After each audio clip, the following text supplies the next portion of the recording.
Disney Epic Mickey, The Power of Two, was always planned to be about Oswald as a featured player. Now you get to be him.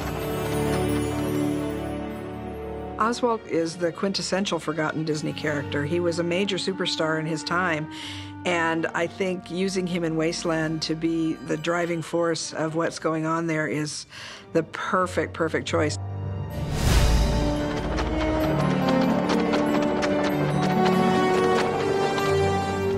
The first game was always about reintroducing Oswald, reminding the world who he was. In The Power of Two, we really can have this relationship develop in ways that we couldn't before.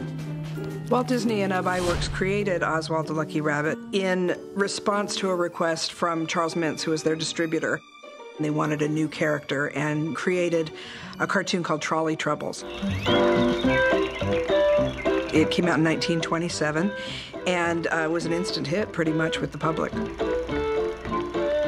In the cartoons Walt and Iwerks made, he's always had an amazing sort of plastic quality. He can take his head off and roll it around like a bowling ball. He can break down into a dozen little versions of himself. He was constantly using his ears. He would wind them up like a helicopter, or he'd use them as an oar. We wanted to use some of those things that Walt and Ub created as gameplay elements.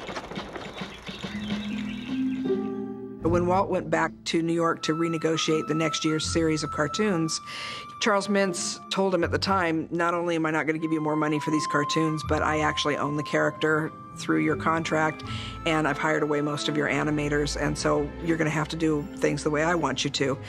And Walt wasn't about to do that, and so he was just devastated. On the way home, on the train, he thought, well, I've got to come up with another character. So he started thinking about what they could do.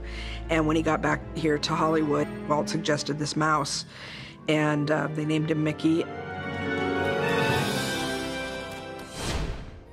Bob Iger, who was the CEO of the company, was very involved in negotiations with Universal in 2006 to let Al Michaels, the sportscaster, out of his contract with ABC.